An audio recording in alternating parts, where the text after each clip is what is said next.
Mjeku çudit botën. Djathi në mëngjes shëron këto 4 sëmundje, ja kush duhet ta konsumojë menjëherë. Kush nuk e konsumon djathin?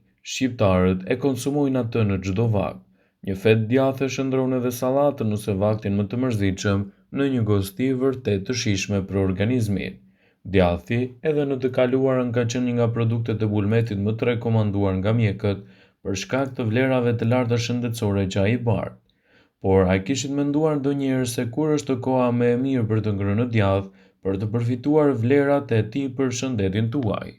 Në këtë video, sipas Elthis saj, do të rendisim arsyet pse djathi i bardhë duhet të konsumohet në mëngjes dhe cili është ndikimi i tij në organizëm. Para se të fillojmë, bëni një like videos dhe ju lutem klikoni subscribe, do të na ndihmonit shumë. Djathi i bardhë i konsumuar në mëngjes është më i thjeshtë për t'u drejtur. Sipas të dhënave, djathi i bardhë është një produkt i qumshtit që organizmi ynë e tret atë në mënyrë më të lehtë. Falë strukturës së tij, enzimat e stomakut arrin të shpërbëhen shumë shpejt dhe në të njëjtën kohë të lehtësojnë në përthithjen e mineraleve që ai përmban. Një vlerë tjetër është se duke qenë se ka veti antiinflamatore, ai ndihmon shumë me tretjen e të gjithë personave që janë intolerantë ndaj produkteve të bulmetit. Ka një përqindje më të ulët të yndyrës. Djathi i bardhë ka 21 gram yndyrë për çdo 100 gram, duke çuar këtë nga produktet shkallës më të lartë të klasifikimeve të ushqimeve mirëbërëse. Nëse ky djath konsumohet në mëngjes nga persona që kanë probleme me kolesterolin, ai ndihmon në ruajtjen e ekuilibrit të shëndetit të përgjithshëm të yndyrnave gjatë gjithë ditës. Djathi është një burim shumë i mirë i proteinës. Përveç sasive të rekomanduara të kalciumit, djathi i bardhë përmban edhe sasi të mira të proteinave. Të gjithë ekspertët dhe mjekët këshillojnë në këdo që mëngjesin ta pasurojnë me sa më shumë proteina. Nga njëra ana ato japin organizmit ton më shumë energji gjatë ditës dhe nga ana tjetër janë njëtësore për shëndetin e muskujve. Djathi është i pasur gjithashtu plot e përplot me vitamina. Djathi i bardhë është i pasur me vitamina të rëndësishme siç janë vitamina B, vitamina B6 dhe fosfori. Vitamina B6 ka funksione thelbësore për metabolizmin dhe formimin e qelizave të reja. Ndërkohë, vitamina A, falë antioksidantëve që përmban, lufton të gjitha radikalet e lira. Fosfori, i fundit në radhë, por jo nga rëndësia, është një mineral që gjendet në secilën qelizë të organizmit ton. Ai ndihmon stomakun të ruajë aciditetin. Në bashkëveprim me kalciumin, ai rigjeneron dhe ndërton qelizat kockore që rrisin jetëgjatësinë e organizmit. Këto vitamina dhe minerale nëse konsumohen në mëngjes, arrin të ruajnë në organizëm dhe të kryejnë funksionin e tyre gjatë gjithë ditës. Djathi është një probiotik fantastik për organizmin. Djathi i bardhë është një produkt ideal për shëndetin e aparatit tretës.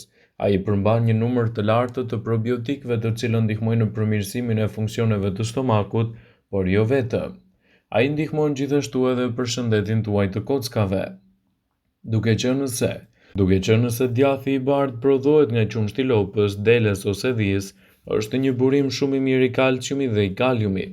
Ai konsumohet edhe si një produkt i mëngjesit kur trupi ka nevojë për më shumë minerale. Duke konsumuar djathin e bardhë çdo mëngjes, sidomos atë të përgatitur vetë në shtëpi, do të keni shumë përfitime në mbrojtjen e organizmit, gjithashtu edhe në parandalimin e komplikacioneve të tij. Djathi është një nga produktet të cilat duhet t'i keni pjesë të pandara të dietave tuaja. Konsumi i tyre në mënyrë të rregullt dhe gjithmonë brenda normës lejuar do t'jap rezultate fantastike në rritjen e vlerave të trupit, duke ndikuar kështu drejt për së drejti edhe në mbrojtjen e shëndetit dhe parandalimin e komplikacioneve.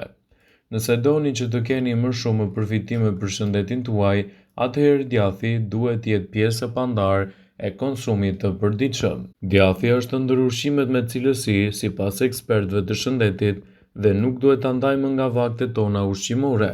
Ky ushqim është i pasur me proteina, yndyrra, kalcium, vitamina dhe minerale, të cilat i bëjnë kocka dhe muskujt akoma dhe më të fortë. Te djathi janë të përqendruar përbërësit më të ndenj të qumshtit si vitamina A, vitamina D, vitamina E dhe grupi i vitaminave B. Vitamina C nuk ka në djath, sepse kjo vitaminë është e tretshme në ujë dhe mbetet e hira. Djathi përmban gjithashtu proteina të çmuara të cilat organizmi i njeriut nuk i prodhon vetë dhe të cilat janë të domosdoshme në jetën e përditshme. Mineralet të tilla si kalciumi dhe fosfori gjenden 10 herë më shumë te djathi se sa te qumshti, ndërsa te djathrat e tjerë kjo sasi mund të ndryshojë deri në 4 ose 5 herë.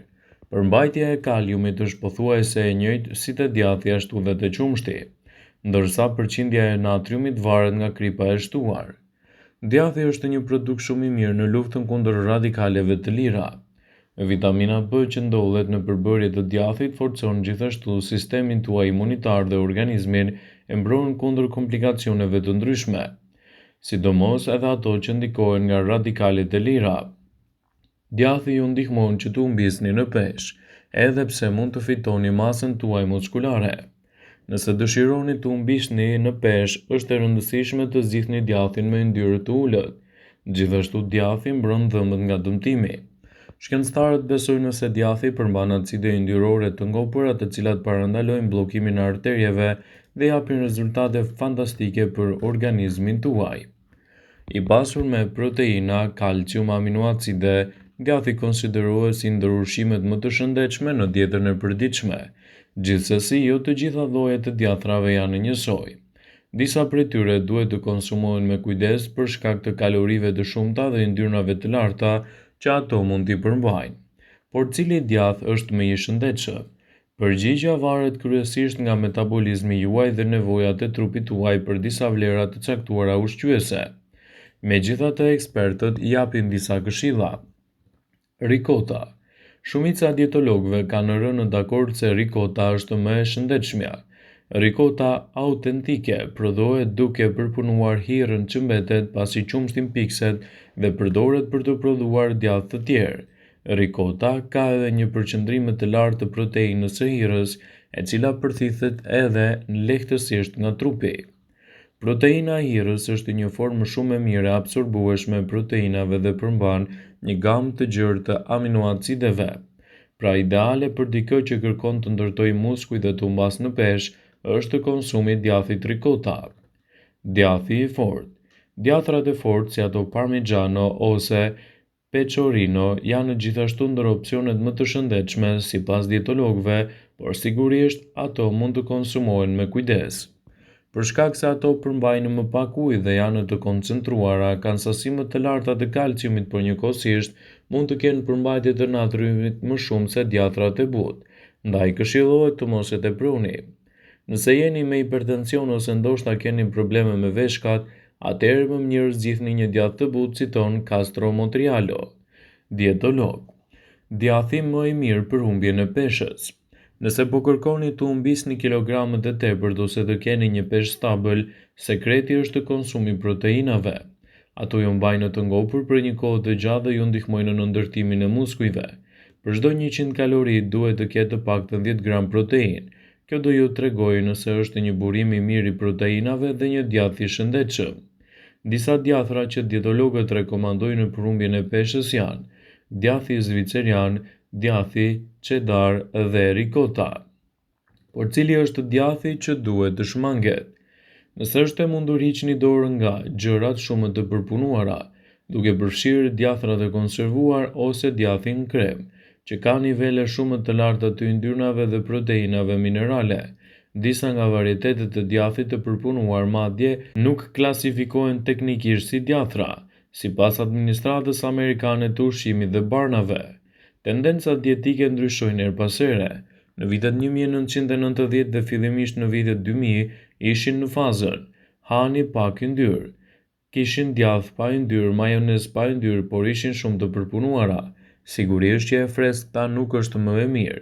Nëse doni të kërkoni të humbisni në peshë, atëherë djathi me yndyrë të plot i procesuar duhet me do e mos të jetë pjesë e dietës suaj, gjithmonë duke mos e tepruar. Gjithashtu është e rëndësishme të flisni me mjekun tuaj nëse vuani nga komplikacione të ndryshme dhe shtoni djathin në dietën tuaj të përgjithshme. Vëmendje, ju bëjmë me dije se informacionet në këtë video kanë për qëllim që të plotësojnë, të mos zëvendësojnë në këshillat e mjekut tuaj ose të ofruesit të kujdesit tuaj shëndetësor, dhe nuk kanë për qëllim që të mbulojnë të gjitha përdorimet e mundshme, Masat paraprake ndër veprimet ose dhe efektet e tyre negative për shëndetin tuaj. Pasi ta dëgjonit këtë video, do ju ftoja t'i bënit like dhe ta shpërndanit atë në profilin tuaj në mënyrë që të informohen dhe miqtë e tu.